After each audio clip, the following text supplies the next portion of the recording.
Parliament ఎన్నికలపై 5 జిల్లాల incharge మంత్రులు ఎమ్మెల్యేలతో సీఎం రేవంత్ రెడ్డి సమావేశమయ్యారు. ఆదిలాబాద్, నిజామాబాద్, మెదక్, మహబూబ్ నగర్, హైదరాబాద్ నేతలతో భేటీ అయిన రేవంత్ పార్లమెంట్ ఎన్నికల్లో పార్టీ విజయానికి కృషి చేయాలని అన్నారు. ఈ నెల 26 తర్వాత సీఎం రేవంత్ రెడ్డి జిల్లాల పర్యటన ప్రారంభం కానుంది.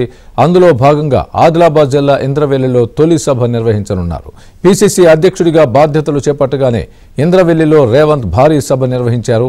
ఇప్పుడు ముఖ్యమంత్రిగా కూడా బాధ్యతలు చేపట్టాక ఇంద్రవల్లిలో రేవంత్ తొలి సభ నిర్వహించనున్నారు. ఇంద్రవెల్లి అమరుల స్మారక స్మృతివనం కోసం శంకుస్థాపన చేసేందుకు ఏర్పాటు చేయాలని ఆదిలాబాద్ నేతలకు రేవంత్ సూచించారు.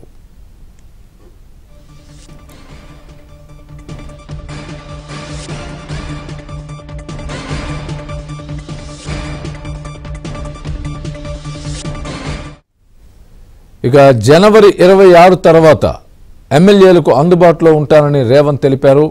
పార్లమెంట్ ఎన్నికల్లో రెట్టింపు ఉత్సాహంతో పనిచేయాలని నేతలకు సూచించారు. అసెంబ్లీ కంటే ఎక్కువ ఓట్లు సాధించేలా కృషి చేయాలని నేతలకు దిశానిర్దేశం చేశారు.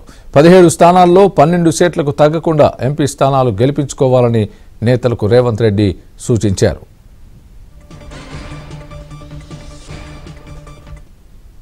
ఇదే అంశానికి సంబంధించి పూర్తి అప్డేట్ మా ప్రతినిధి సిద్ధార్థ్ చెప్తారు. సిద్ధార్థ్, చెప్పండి.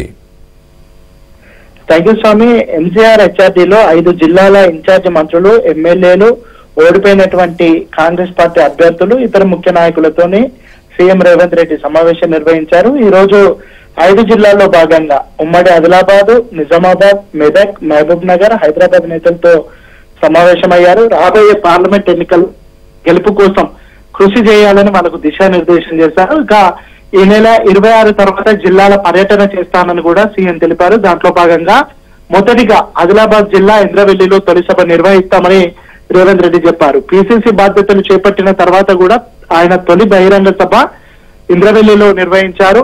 ఇక ముఖ్యమంత్రిగా బాధ్యతలు తీసుకున్న తర్వాత కూడా తొలి సభ ఇంద్రవెల్లిలో నిర్వహిస్తామని చెప్పారు. ఇంద్రవెల్లి అమరుల స్మారక స్మృతివనం కోసం శంకుస్థాపన చేసేందుకు ఏర్పాట్లు చేయాలని కూడా ఆదిలాబాద్ జిల్లా నేతలకు సూచించారు. ఇక ఇంద్రవెల్లి అమరుల కుటుంబాలను గుర్తిస్తాము, వాళ్ళను ఆదుకుంటామని కూడా తెలిపినటువంటి సిచ్యువేషన్. ఇక గత సీఎం లాగా కాకుండా తాను ప్రజల దగ్గరికి వెళ్తాను, ఫ్రీక్వెంట్ గా పర్యటిస్తాను, అన్ని జిల్లాలను కలుస్తాను, అక్కడ ఉన్నటువంటి సమస్యలను తన దగ్గరికి, తన దృష్టికి తీసుకురావాలి, దానికి త్వరితగతిన సొల్యూషన్స్ కూడా చెప్తానని చెప్పారు. ఇక వారానికి 3-4 రోజులు సాయంత్రం 4 నుంచి 6 గంటల వరకు సచివాలయంలో ఎమ్మెల్యేలకు అందుబాటులో ఉంటానని కూడా సీఎం రేవంత్ రెడ్డి చెప్పారు. ఎమ్మెల్యేలు అక్కడ ఉన్నటువంటి నియోజకవర్గంలో చేపట్టాల్సినటువంటి అభివృద్ధి కార్యక్రమాలు కానీ, అక్కడ ప్రజలు ఫేస్ చేస్తున్నటువంటి ఇబ్బందులను కానీ తన దృష్టికి ఎలాంటి ఇబ్బందులు లేకుండా, ఎలాంటి సంకోచం లేకుండా తన దృష్టికి తీసుకొస్తే దానికి సంబంధించినటువంటి సొల్యూషన్స్ ని చెప్తానని కూడా రేవంత్ రెడ్డి దిశానిర్దేశం చేశాడు.